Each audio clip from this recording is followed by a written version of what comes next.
So today I wanted to share some thoughts on the recent Gamescom interview with ZeniMax's senior leadership team, Rich Lambert and Nick G, and the new details that they shared on Crossplay, the ESO timeline, content seasons, revisiting old ideas, and what the future holds for ESO. Welcome back, heroes of Tamriel. I'm Cal, and today's video is going to be a little bit different than usual. So it's actually been a couple of weeks since Gamescom, where ESO's studio director and new game director sat down for a short interview and dropped some interesting details on the future of ESO. I'm certain that some of you out there have already seen coverage or maybe read some of this on Reddit, but I also suspect that many players happen to miss it. And I had a few thoughts of my own that I wanted to share as well, since 2025 has been kind of a rocky year for ESO and the ZeniMax team as a whole. All right, first up, they were talking about crossplay in ESO. I believe this is now the second or third time that ZeniMax has hinted that they are actually working on crossplay for the game, and a dev post on the forum shortly after the convention further confirmed the news. Of course, they didn't have any real details to share, but this is something that I've long suspected was an inevitability for the game, for the reasons that were mentioned in the interview. When ESO was first developed, crossplay was barely a thing. But now, 11 years after launch, and I believe 17 years after development began on the game, crossplay is sort of an expectation. Plus, the benefits to the player base are really just too great to ignore. As a product manager, it's the sort of thing that after a certain point, you can't ignore any longer. So while they weren't willing to share any real details on specifics, and they only said that they were sort of in the initial stages of exploration, I'm willing to count on seeing crossplay in ESO at some point in the future. One thing that I do think is getting overlooked here, though, is the extent to which crossplay will be enabled in the game. It's not really necessarily a question of which server will merge with which server or anything like that, because I think it's relatively unlikely that we'll see a fully integrated server where there's no longer a distinction between PC and console or something like that. I think what's more likely to happen, we'll get shared queues for instanced content and communication between the different servers. In my opinion, that's where the biggest benefits lie anyway, and you don't have to worry nearly as much about character names, account IDs, guilds, or guild traders. So imagine an ESO where console and PC players share a dungeon queue, and you can chat with your buddies regardless of their platform choice, maybe even visit their homes, but you might not be able to explore the overworld together or say go visit guild traders on another server, at least not at first. Personally, I'm pretty excited to see crossplay happen in any form. I've had multiple friends actually opt out of playing ESO exclusively because they couldn't play with me on PC. And of course, I'm not going to start over on console at this point. I also don't really buy into any of the arguments against crossplay.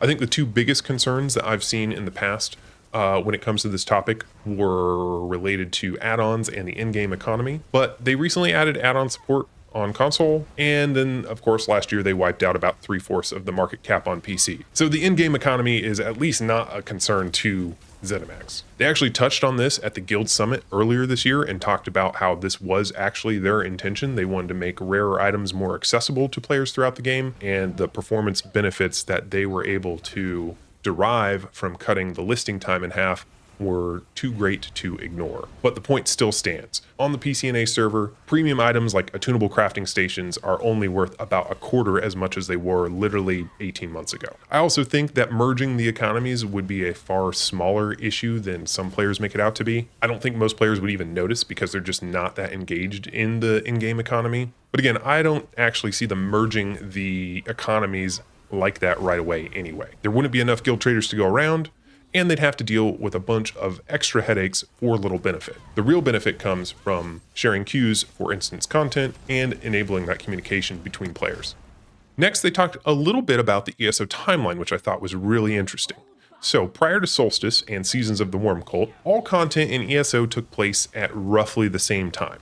Like, of course, Western Skyrim leads into the Reach. Those storylines are kind of tied together, but Greymoor takes place basically at the same time as Elsewhere and Somerset and everything else. So it's kind of a crazy year in Tamriel when you look at it that way. I don't know if they were ever really very specific about exactly how many days ESO is supposed to take place across, but Solstice is the first story that they see as explicitly moving the timeline forward. And I think that's important for a couple of reasons. First of all, while you can obviously still jump straight into Solstice as a new player, it will make more sense if you've played through the base game story first. This also sets a precedent for continuing other stories throughout Tamriel. Now, I don't know if they'll ever go so far as to actually lock newer content behind an existing storyline, like Final Fantasy XIV does, for example, but they also did suggest that they might add some sort of guide for newer players who want to play through the content in a specific order. And I think it's only a small step from there to starting to make the assumption that players have played through older content before getting into the newer content. And that's where the real potential is, in my opinion. If you want to make content more engaging for veteran players, then you have to operate under the assumption that they've completed some of the lower tier content, familiarize themselves with those mechanics, which enables you to introduce more complex mechanics, more engaging content, tougher enemies, and so on. In my opinion, this is one of the biggest things that holds ESO back. I do think it's super cool that a brand new player can jump into virtually any content in the game and complete the story in any order. Like, I absolutely hated having to play through hundreds of hours of old, boring story in Final Fantasy XIV before I could actually catch up with my friends. But I think it's just as problematic to have a game where virtually all content has to be designed to be accessible to a brand new player. Because that means when you're making content that is accessible to that new player, it eventually starts to feel a bit stale for the veteran players. When you hear players complaining about overland difficulty online, this is what they're actually getting at. It's not just that the big bad at the end of the Greymoor storyline rolled over in a couple of hits. It's that the new content doesn't really feel like it's evolving.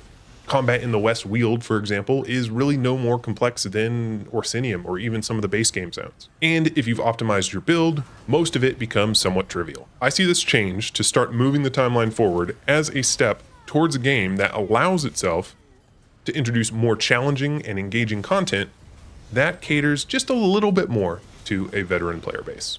Next, they talked a little bit about revisiting old ideas. So during the interview, Rich and Nick touched on a few old player requests while they were talking about the addition of mount swimming that we saw in Update 47. And I think this is actually the first time I've ever heard anyone from ZeniMax actually say something meaningful about Cloaks. For years now, anytime the feature was brought up again by the player base, it was quickly dismissed as impossible. We all know the story. They tried to add Cloaks in beta and it was too big of a performance hit and they looked bad and it just got shelved for decades. And Cloaks are impossible, which I think is frustrating because we all know Cloaks aren't impossible. Maybe the way they wanted to implement it, maybe they had set a bar that said, unless we can make Cloaks look this good, we don't want them in the game.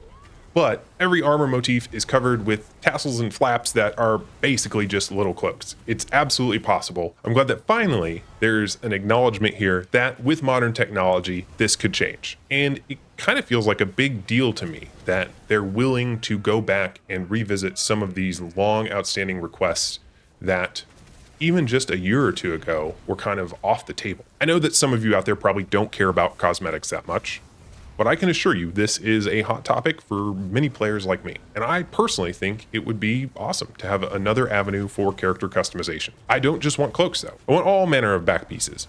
Backpacks, capes, scarves, hoods, whatever. ESO is lagging far behind the competition in this regard, and I've always felt like it makes my characters look unfinished no matter what I do because they don't have a back piece. But perhaps most importantly, this is exactly what I want to hear from a new leadership team. Revisit the old ideas, listen to the players, and shake things up. They followed this up by talking about how they want to do right by the players and respond to our feedback and use this new content model as a way to respond to our feedback that the new content they had been adding was getting a little too formulaic, which was, of course, the main reason that I was excited when I saw the announcement that they were moving away from chapters and into a new seasonal content model. I don't need one more zone to explore with exactly 8 hours of story content, 6 delves, 6 world bosses, 2 public dungeons, and 1 new city to explore. And if delivering on that formula is what was keeping them from addressing some of this long outstanding player feedback and adding some of these features that have long been requested by the player base, then by all means, give me half a zone and cloaks.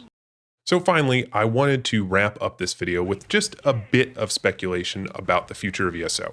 In general, I think that subclassing and Seasons of the Worm Cult so far have been Fine. Perhaps I'll share more in a future video. But my biggest takeaway from the Gamescom interview and other recent coverage is that 2025 has been and continues to be a transition year for ESO. They haven't been saying that 2025 is representative of the new model entirely. They've been saying that 2025 is a bit of the old and a bit of the new. And to that end, Wormcult feels like a chapter chopped up. So I'm taking it on faith that 2026 is going to look a good deal different from 2025. And that's exactly what I want. I want to see more focus on updating systems or introducing new systems that address player feedback. I want to see more engaging content that delivers new and interesting stories and mechanics for a veteran player base. And hopefully, we'll also see some more permanent solutions to address complaints about overland difficulty and engagement, as well as Cyrodiil performance and accessibility, and of course, new ways to customize our characters and player homes. I'm hopeful, but I do think that 2026 is a make or break year for the game. It can't just feel like another transition year, and it can't feel like a reversion to the mean. But I found the Gamescom interview to be somewhat reassuring that we are headed the right direction. All right, I do hope you all enjoyed this video. Like and subscribe if you haven't already done so. I myself am still recovering from attending a convention last week as well. But like always, I've got more ESO content on the way. Thank you all for watching, and I hope to see you all in Tamriel. Bye for now, everybody.